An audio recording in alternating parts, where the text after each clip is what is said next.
Et on va démarrer avec un garçon qui a une hypersensibilité, il va vous expliquer pourquoi.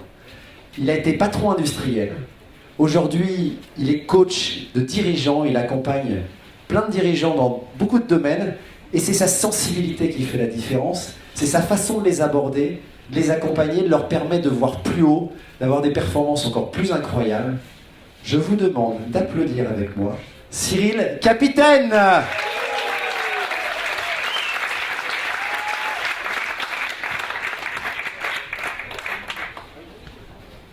La vie est un cadeau. Je cherche Marie, je ne sais pas si tu es là. Je cherche des yeux. Elle arrive. J'ai complètement revu ma présentation. J'avais travaillé, on a été coaché par Stéphane. Alors en premier, peut-être avant de parler de ce livre, te remercier. Parce que je ne serais pas venu avec ce livre si hier, tu ne m'avais pas raconté et fait voyager ta magnifique histoire de vie. Vous vous souvenez, avec cet avion. Et on a véritablement voyagé avec toi. Donc je me suis dit, bah tiens, qu'est-ce que je pourrais amener? Quelque part, la vie est bien faite. C'est pour ça que je cherchais Marie, parce que juste hier ou avant-hier, quand je suis arrivé là à Kite Connect, elle lisait Le Petit Prince. Donc elle me l'a prêté, je l'ai relu, je ne l'ai pas complètement fini. C'est un message pour toi, Marie. Et vous allez voir, je fais un peu de teasing, mais il y a directement un lien entre ce cadeau que tu m'as fait, que je te rendrai avant qu'on parte, et ma propre histoire. Et c'est mon histoire, je veux humblement partager aujourd'hui avec vous.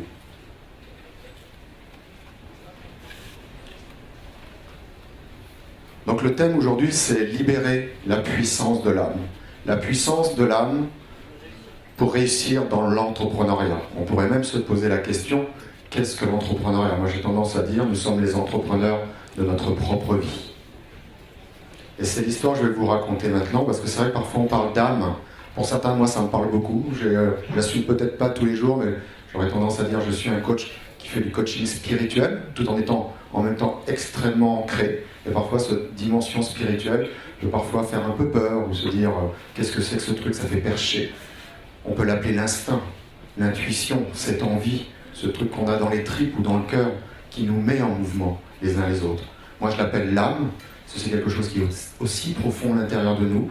Et puis parfois, c'est ce qu'on va voir ensemble, cette histoire à laquelle on croit. Parfois, ça se bloque, ça se limite. On commence à se raconter des histoires qui nous limitent. Ou à l'inverse, il y a des histoires qui nous portent. On commence à y croire, on se met en mouvement. On crée Kite Connect, alors que tous les autres nous disent c'est pas possible. Et on le fait. Et à ce moment-là, tout devient possible. Et pourtant, aujourd'hui, je suis sur scène devant vous. Ça n'a pas toujours été le cas. Je n'ai pas eu cette confiance de monter sur scène. Je ne le fais pas souvent. Aujourd'hui, je suis très heureux d'être avec vous. Donc, je vais vous poser 2-3 questions. Qui déjà est super content d'être venu à Darla? Ouais. Cool.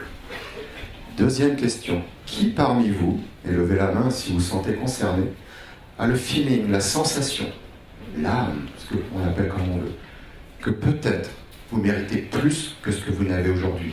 Vous avez un talent incroyable, et pour autant, ce talent n'est pas complètement exploité. Qui se sont concernés par ça? Très bien. Pas tout le monde, et c'est super pour ceux qui y sont parfaitement alignés, et c'est super aussi pour ceux qui osent partager qu'on a un truc en nous. Je peux faire plus grand, je peux faire quelque chose de plus génial. Et je n'ai pas parlé d'entreprise, de l'entreprise de votre vie.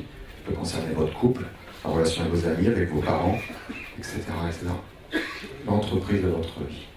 Qui parmi vous ressent aussi que peut-être c'est pas vous, mais c'est vos enfants, votre conjoint ou votre conjointe, qui a un talent de dingue, ce petit bout là ici, et pourtant il n'arrive pas à s'exprimer. Il y a quelque chose qui est ce talent, cette pépite, ce cadeau intérieur n'est pas encore exprimé au monde. Qui parmi vous connaît quelqu'un comme ça autour de lui? Exactement. Donc c'est ça cette âme. Vous voyez, j'ai des frissons partout en le racontant. C'est ça, pourquoi par moment ce truc-là se bloque? Et c'est ce qu'on va voir ensemble. Pourquoi parfois ça se bloque? Et puis ce qui est génial, c'est que si ça se bloque, ça peut se débloquer. Et c'est ce qu'on va voir ensemble.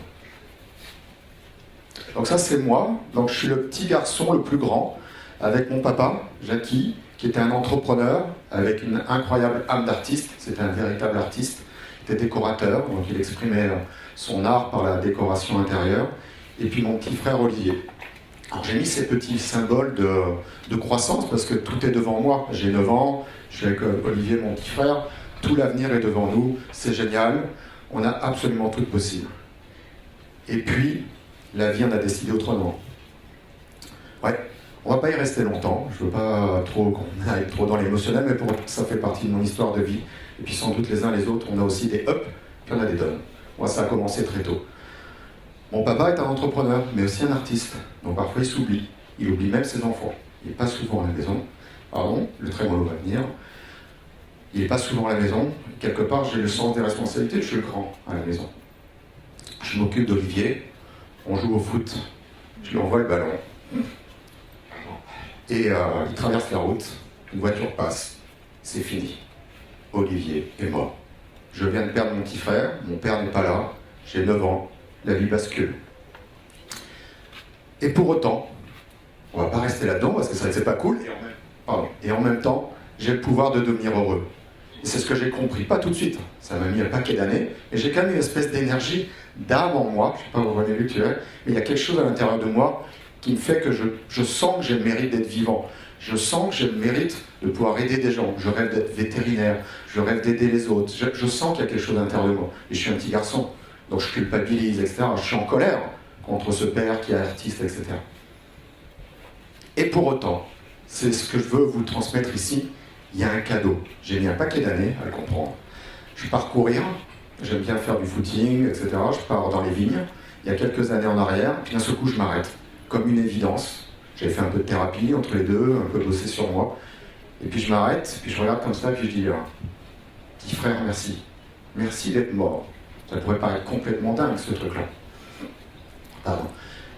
Mais Olivier, je le remercie parce que je lui dis, Olivier, en fait, l'espèce d'hypersensibilité, la fragilité que je vous montre aujourd'hui devant vous, c'est moi. Donc je suis à la fois un dirigeant, et je suis à la fois quelqu'un de puissant, et je suis en même temps quelqu'un de très fragile. Et je dis à Olivier, merci de m'avoir montré ça. Le prix est cher, c'est sûr, on peut dire, ça coûte cher ce prix-là. Mais dorénavant, tout ce que je vais faire pour toi, Olivier, c'est te montrer que j'ai compris. One life. J'ai compris que ce jour-là, tout pouvait s'arrêter.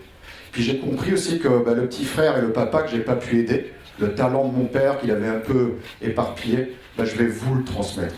À chaque fois qu'il y a quelqu'un qui vient me voir avec je veux utiliser un gros mot qu'une fois, Stéphane, un putain de talent, ça me fout en mouvement, parce que c'est pas possible. Ce talent, il peut pas être caché, il peut pas continuer cette vie sans que ce talent s'exprime. Et à ce moment-là, tout mon être, mon intellect, mon cœur, tout se met en mouvement pour vous dans ces cas-là. Voilà mon histoire et voilà pourquoi aujourd'hui je fais du coaching de dirigeants. C'est ça la leçon de vie que je veux vous transmettre, de comprendre qu'on a une putain de vie. Et celle-ci, on l'assume et on l'exprime. Voilà. Et c'est ce qui permet d'être heureux. C'est ce qui permet d'allier, oui, nos faiblesses, nos trucs qu'on a vécus, et en même temps de se dire, merci, j'ai compris le message, et maintenant je le transcende. Donc c'est le message que j'ai compris, clairement, one life. Et voilà, comment on exprime sa vie. Merci à Laurent, à toute l'organisation. C'est de temps en temps, pour ceux qui ne m'avaient pas reconnu, je suis le Dalai Lama de l'année dernière, avec la tête d'ampoule. Et puis voilà, ce que j'aime, c'est coacher, c'est aider, on peut appeler ça comme on veut. Aujourd'hui, le mot coaching est à la mode. Peu importe, c'est mettre son service à autrui, au service d'autrui, et puis en même temps, pas trop se prendre au sérieux non plus. Et c'est génial ce que tu as créé, Laurent, parce que c'est exactement ça. Je pense que la plupart d'entre nous, nous sommes des entrepreneurs, sérieux, mais en même temps, on sait ne pas se prendre trop au sérieux. Donc merci à vous, merci à Laurent, puis merci à mon messager, à mon guide. Donc c'est ce que j'ai compris parmi toutes les personnes merveilleuses que j'accompagne. Il y a de la technique, il y a des business plans, il y a tous ces trucs-là, mais en fait, finalement, je me rends compte que ce qui fait les entrepreneurs, hommes ou femmes à succès, c'est qu'ils se rendent compte qu'ils n'ont qu'une seule vie. Et puis si quelque part, mon petit message d'aujourd'hui fait que peut-être certains n'avaient pas conscience, et tant mieux pour vous si vous n'avez pas été, on va dire, affronté ou challengé par la vie de prendre conscience qu'on n'a qu'une seule vie, tant mieux que ça continue comme ça. Et parfois ça peut vite nous rattraper. Donc prenez conscience de ça. Et puis d'avoir des rêves et les assumer. D'où la présence de ce livre et on va y venir. Donc oui, Lolo, tu l'as dit plein de fois, le business c'est émotionnel. Et c'est ce que je vois dans le succès des gens que j'accompagne, c'est 80% d'émotion et les 20% le business plan, la technique, le marketing, etc. Systématiquement, si vous voulez dépasser, transcender la personne que vous êtes, si vous voulez transcender vos business, ça ne passera jamais par la technique. Ça passe par l'émotion. Osez exprimer, aimez vos produits, aimez vos clients, aimez votre mission de vie. Et à ce moment-là, plus rien ne s'arrête. Plus rien, tout devient possible. Et c'est ce que je vois. Ici, j'ai essayé de synthétiser, ça peut vous intéresser, parce qu'on est aussi des entrepreneurs, un espèce de modèle à succès. Et peut-être certains, vous pouvez vous faire une espèce d'auto-diagnostic sur ce que vous appliquez ou pas dans vos entreprises. Le premier, devenir un propriétaire de son entreprise et non pas un opérateur, celui qui est partout aux manettes, qui fait qu'à un moment, je deviens presque l'ouvrier de mon business. Donc prendre un peu de recul, et ce n'est qu'une entreprise au service de ma vie, et non pas ma vie au service de mon entreprise. Le deuxième, j'aime bien celui-ci, on va le sonder, qui pilote son business avec des chiffres. Donc les autres, vous pilotez un avion dans lequel il n'y a pas de GPS, il n'y a pas de jauge à carburant. Moi, je ne monte pas dans l'avion. À vous de voir si éventuellement mettre quelques indicateurs de performance pourrait nous aider. Troisième, c'est celui que j'ai appris depuis que je fais ce métier de coaching, je ne l'ai pas toujours fait, comprendre la psychologie. Ça m'a aidé à mieux me comprendre, à comprendre pourquoi avec les collaborateurs ou collaboratrices ça ne marche pas bien, pourquoi parfois le soir je ramène mes problèmes à la maison. Comprendre la psychologie est aussi une science. Il y a la science du business, il y a la science de la psycho. Et les deux associés font faire des choses extraordinaires. C'est ce qu'on voit, on est tous des sportifs, on voit ça appliqué dans le monde du sport, et on se dit, mais pourquoi faire de la psycho dans le business? Ben oui, pensez que vous avez tous des kiteurs ici, et grâce aux émotions, grâce à ce qui vous met en mouvement, on est coaché tous les jours, et certains encore, je le vois, disent, non mais moi j'ai pas besoin de coach, ben, reste limité. C'est un excellent moyen d'accélération. Et je vous dis pas de faire avec moi, il y en a plein. Parfois être un coach, c'est un ami, hein, c'est avec qui quelqu'un en parle, et qui ose nous dire les 4 vérités, qui peut nous bouger. C'est pas obligatoirement d'être accompagné par un pro. Générer l'énergie, avoir de la passion, y croire, croire à sa propre histoire. On l'a vu, c'était l'histoire que nous a racontée hier Stéphane, c'était magnifique. Tu as cru en cette histoire. Tu es monté dans l'avion. Et je pense que tous les jours, tu es dans l'avion. Non. L'action, passage à l'action. Il y a, je crois que c'est hier, j'ai commencé le strapless. J'aurais pu regarder tous les tutos du monde sur YouTube pour essayer d'apprendre strapless. Le seul truc, à un moment, j'ai pris mon courage à deux mains, j'ai pris cette satanée planche qui glisse beaucoup, et puis je suis passé à l'action. C'est ça aussi, développer nos business, de temps en temps, on ne se pose pas de questions, on le sent. On sent que ça va être super de faire des talks ici, et puis à se dire après, on n'écoute pas tous ceux qui nous disent, c'est pas possible. Passez à l'action, et vous verrez bien. Et enfin, le dernier, c'est contribuer. S'il y a bien un bras de levier de croissance extraordinaire, c'est celui-ci. Certains le font peut-être, d'autres ne le font peut-être pas. Je vais vous expliquer qu'est-ce que ça veut dire pour moi, contribuer. Il y a 1 an de ça à peine, j'adore mon métier, j'adore accompagner les personnes, j'adore les aider. Et puis à un moment, je me suis dit, mais je sais pas, j'avais ce sentiment, il me manquait quelque chose. J'étais tout seul à la maison et je cherchais des idées et autres. Je me disais, mais pourquoi je fais ça? Je gagne de l'argent, je rends service, je paye des choses à mes enfants, on va en vacances, je viens à Darla. Puis c'était pas assez puissant pour moi. Je cherchais quelque chose qui dépasse ça. Et puis je me suis rappelé d'Olivier, mon petit frère, qui a donné sa vie sans le vouloir. Et je me suis dit, putain, mais j'accompagne les entrepreneurs pour qu'ils atteignent leurs rêves, leurs ambitions. Et puis il y a des petits bonhommes, des petits garçons comme mon petit frère, des petites filles. Peut-être que c'est le cas de gens ici, malheureusement, dans la salle, dont leurs enfants, leurs jours sont comptés. C'est-à-dire qu'ils n'auront même pas la chance, comme vous, comme moi, de vivre cette vie d'adulte. Et là, je me suis dit, il faut que je trouve quelqu'un qui fait ça. J'étais sur Internet, tout simplement, et j'ai trouvé l'association des Petits Princes. Et ce jour-là, j'ai pleuré comme un gamin. Mais je me suis dit, je ne change plus rien. À chaque fois que je coach quelqu'un, bing, une partie du chiffre d'affaires part directement à l'association des Petits Princes qui sont là pour réaliser le rêve des enfants. Et ça a tout changé, mon business plan, la façon de me mettre en relation avec ça. Je sais pourquoi je fais ça. Alors, ça me met très mollo, mais c'est super important. Donc ceux qui ne connaissent pas cette association, je vous invite vraiment à aller voir. C'est un truc extraordinaire. Cette association contribue à réaliser le rêve d'enfant. Allez voir Zidane, allez au match, allez, j'en sais rien, chez Disney, des choses toutes simples, mais vivre leur rêve, comme nous on a la chance de le vivre ici, quand on rêve. Donc, magnifique association. Enfin, on va venir sur cette notion d'histoire, cette histoire très perso que j'ai osé vous partager avec vous aujourd'hui. Je vois beaucoup aujourd'hui dans le monde du développement personnel et du business, on parle souvent du pilier de la stratégie, qu'est-ce que tu as mis, tes tactiques pour développer, avec qui tu t'associes, etc., etc. Très à la mode, le monde du mindset. On va travailler sur le mindset, tes croyances limitantes. J'aurais presque tendance à dire toutes ces conneries. Mais en fait, ce qui est très puissant, c'est votre histoire, votre singularité. d'où vous venez. L'histoire qu'on se raconte, parfois on se raconte des histoires. Je ne peux pas y arriver, j'y arriverai pas, je ne mérite pas. Papa m'a dit si, on a même oublié parfois qu'on se raconte ce genre d'histoire. Et par contre, pour certains d'entre nous, on se raconte des histoires de dingue. Je vais créer Caltron Connect, je vais voyager, je vais aider les enfants. Et ça nous aide. On voit bien que ça part de nous, ça part de l'intérieur de nous. Ce que j'appelle moi l'âme, certains l'appelleront l'intuition, l'énergie, etc.